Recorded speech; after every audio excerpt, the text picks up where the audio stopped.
Kasus pembekuan darah di otak ditemukan sebagai efek samping serius vaksin AstraZeneca di Denmark. Meski hanya satu kasus dari 40.000 penerima vaksin AstraZeneca sejauh ini, Badan Kesehatan Nasional Denmark langsung menghapus vaksin AstraZeneca dari daftar vaksin COVID-19. Direktur Badan Kesehatan Nasional Denmark, Son Brostrøm, menyebut keputusan ini tidak terkait kualitas vaksin AstraZeneca. So we have now today chosen to continue our vaccine rollout without AstraZeneca.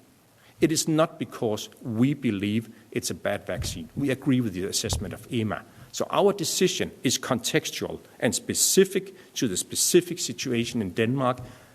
Knowing that we have vaccinated most of our at-risk population, we are rolling out of our vaccines with a very high volume, even despite continuing without the AstraZeneca vaccine, and we also have very good control of our epidemic.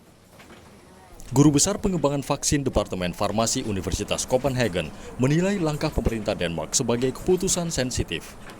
Menurut Camilla Vogt, jika vaksinasi AstraZeneca dilanjutkan, kasus efek samping serius lainnya tinggal menunggu waktu. Jamen, jeg tænker, at myndighederne har truffet en rigtig fornuftig beslutning ved at stoppe brugen af den her AstraZeneca-vaccine. Vi skal alle kunne være trygge ved at blive vaccineret i Danmark, og det kan vi ikke være med AstraZeneca-vaccinen, hvor der forekommer de her godt nok sjældne bivirkninger, men de forekommer, og hvis vi bliver ved med at bruge den i Danmark, er det kun et spørgsmål om tid, hvornår næste tilfælde vil optræde. 1 juta dari 5,8 juta populasi Denmark telah menerima dosis pertama vaksinasi COVID-19. Sejauh ini, Denmark menggunakan 7,8% vaksin Moderna, 15,3% vaksin AstraZeneca, dan 77% vaksin Pfizer.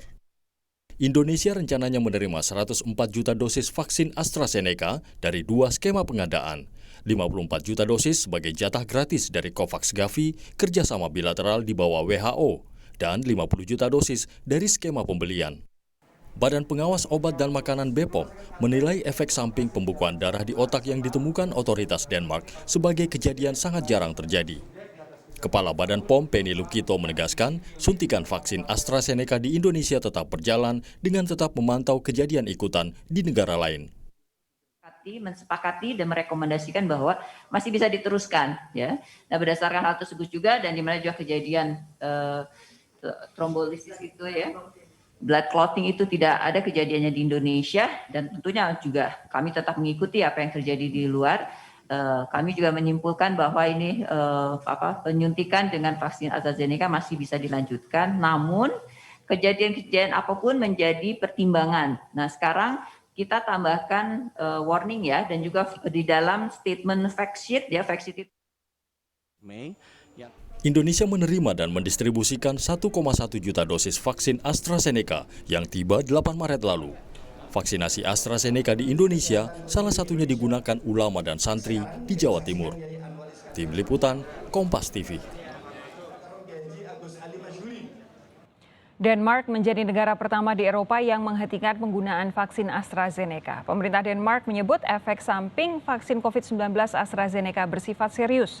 Apakah keputusan pemerintah Denmark ini akan berdampak pada penyaluran vaksin AstraZeneca di negara lain? Kita bahas bersama penasihat senior pemuda dan gender Dirjen WHO Diah Saminarsih. Mbak Diah sudah bergabung bersama kami? Sudah. Oke. Selamat. Juga ada Ketua Komnas Kejadian Ikutan Pasca Imunisasi atau KIPI Dr. Hingki Hindra Irawan Satari. Dr. Hingki, selamat malam, sehat ya? Dr. Hingki, selamat malam. Oke, tampaknya ada gangguan komunikasi dengan Dr. Hingki. Kita akan coba memperbaikinya. Saya mau ke Mbak Diah lebih dulu. Mbak Diah, saya ingin dapat kejelasan dari Anda sebagai perwakilan dari WHO. Apa yang sebenarnya terjadi di Denmark? Apa yang sebenarnya terjadi dengan vaksin AstraZeneca? Oke, jadi beberapa lama ini kita menerima banyak laporan, cukup banyak laporan dari beberapa negara mengenai adanya kejadian ikutan pasca imunisasi setelah menerima imunisasi AstraZeneca. Itu yang memicu kemudian adanya dikeluarkannya interim statement dari Global Advisory Committee on Vaccine Safety dari WHO untuk secara spesifik mengadres isu-isu ini. Jadi di dalam meeting ini sebelumnya sudah ada tanggapan dari European Medicine Agency, dan itu kemudian dipakai menjadi patokan beberapa negara di Eropa yang melaporkan adanya KIPI setelah menerima vaksin. Jadi berdasarkan informasi yang diterima oleh WHO, ada relasi kausal antara vaksin dengan terjadinya blood clot dengan platelet yang rendah. Dengan apa? Itu plausible. Platelet darah, low blood platelet. Oh, oke. Platelet Gitu. darah Jadi yang rendah ya, oke. Plausible, tetapi tidak confirm. Jadi itu mungkin, tetapi tidak selalu pasti. Diperlukan lebih banyak studi yang lebih spesifik dan khusus mengarah untuk membicarakan hal ini, untuk melihat hal ini sebelum bisa ada sebuah keputusan yang lebih pasti. Jadi saat ini adalah masih keputusan yang dikeluarkan secara interim dan itu berpulang kepada negara-negara untuk kemudian mengambil keputusan seperti yang diambil oleh Denmark. Oke, Mbak Diah, kalau dari data yang saat ini sudah diterima WHO, perbandingannya antara kemungkinan muncul blood clot itu tadi dengan jumlah vaksinasi dengan AstraZeneca secara keseluruhan, berapa persentasenya? Jadi WHO mengambil perbandingan dengan keseluruhan korban jiwa yang sudah ada karena adanya COVID ini. Saat ini sudah 2,6 juta orang yang meninggal karena COVID. Jadi adverse reaction yang terjadi ini dianggap masih cukup jarang dan resikonya masih jauh lebih rendah dibandingkan resiko terkena COVID dan meninggal karena COVID. Oke, Anda mau bilang bahwa karena risikonya dianggap lebih rendah, jadi lebih penting untuk mendapatkan vaksinasi apapun itu, termasuk AstraZeneca dibandingkan tidak sama sekali, begitu ya? Betul. Oke, Ya. Pak Dr. Hingki sudah tersambung ya? Sudah. Oke, Dr. Hingki, kalau Anda dari Komnas KIPI, apakah sejauh ini kita kan baru menggunakan AstraZeneca kan belum banyak ya, dan waktu itu hanya di beberapa provinsi tertentu saja, sampai kemudian di stop dulu karena India embargo, karena mereka saat ini juga sedang butuh vaksinnya, sehingga belum ada lagi AstraZeneca di Indonesia. Apakah sudah ditemukan kasus yang seperti ini di Indonesia? Dari laporan yang masuk ke Komnas KIPI, belum ada laporan blood clot yang terkait dengan pemberian vaksin AstraZeneca. Jadi sejauh ini semua yang Sampai hari disuntik ini. vaksin AstraZeneca aman? Maksudnya yang divaksin AstraZeneca, tadi pertanyaannya terkait blood clot, Ya, oke. tidak ada yang... Tidak ada blood clot, paling tidak sampai Ya. dengan saat ini ya? Ya, sampai hari ini. Kan yang menjadi topik atau isu di Denmark itu kan blood clot kan. Ya, Indonesia belum. Kalau tadi dari... Amit-amit, mudah-mudahan enggak ya. Nah, itu tadi pertanyaan saya. Kalau dari Mbak Diah menyatakan bahwa ini kan sangat rendah kemungkinan untuk efek samping itu kemudian muncul. Apakah betul ini memang berbeda efek itu bagi tubuh dengan kondisi yang berbeda-beda? Artinya kalau tadi Mbak Diah sempat menyatakan bahwa ini ada hubungannya, bisa jadi ada probabilitas ada hubungannya dengan kadar platelet di darah. Apakah betul kalau ini memang efek samping itu akan muncul berbeda-beda tergantung dengan kondisi tubuh masing-masing, Pak Hingki? Ya, jadi tentu saja untuk terjadinya sampai kejadian vaksinasi kan tergantung daripada si daya tahan tubuh seseorang dan kemudian itu juga lingkungan dan vaksin itu sendiri.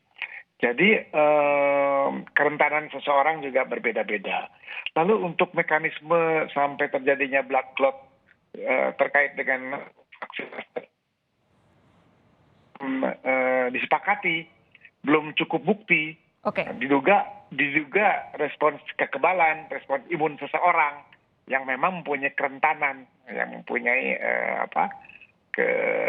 defek lah respons imunnya sehingga terjadi reaksi yang tidak diharapkan itu. Jadi mekanismenya yang jelas sampai saat ini sedang ditekuni oleh para ahli sedunia. Oke. Tapi kalau sudah mendengar ada beberapa kasus begitu, walaupun tidak ada di Indonesia, tentu Komnas KIPI dan juga Badan POM ini kan mengikuti dengan seksama begitu. Ya. Apa sejauh ini proses evaluasi yang sudah dilakukan dan atau mungkin akan dilakukan? Ya, kita amati tadi ya statement dari otoritas kesehatan di Denmark.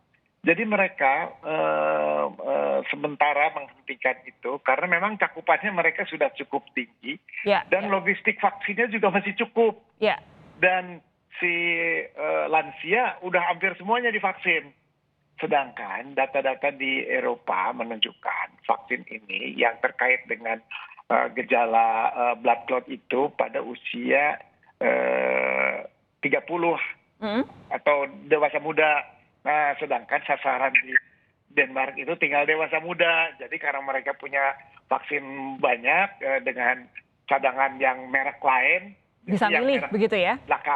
Ini belakangan dulu gitu. Semuanya berstrategi gitu karena vaksinnya terbatas. Jumlah yang harus divaksin banyak. Jadi strateginya masing-masing beda-beda. Orang Denmark emang beda sama orang Indonesia. Rakyat Denmark juga beda sama rakyat Indonesia. Jadi memang demikian. Kita harus hormati setiap negara. Jadi setiap negara mempunyai pandangan sendiri-sendiri, tapi sebetulnya pandangan umum ada dari WHO dan kesepakatan. Namun ya untuk Denmark begini, untuk negara di Eropa lain juga berbeda. Pak Hinggi, jadi intinya sampai dengan saat ini Komnas KIPI merasa bahwa belum ada cukup bukti untuk kita mengambil tindakan menghentikan vaksinasi dengan AstraZeneca ya? Kalau misalkan nanti datang ya? Ya, sudah datang kan, sudah dipakai sekarang. Kalau nanti misalkan datang lagi? Ya, belum tentu juga datang kan. Saya akan jeda sejenak. Sesaat lagi akan saya tanyakan kepada Mbak Diah yang sebagai perwakilan WHO, bagaimana kemudian melihat kondisi seperti ini di mana Denmark bisa jadi mendrop AstraZeneca karena memang di sana pilihannya banyak, sementara di negara-negara lain termasuk Indonesia kejadiannya tidak seperti itu. Sesaat lagi tetap bersama kami di Sapa Indonesia Malam.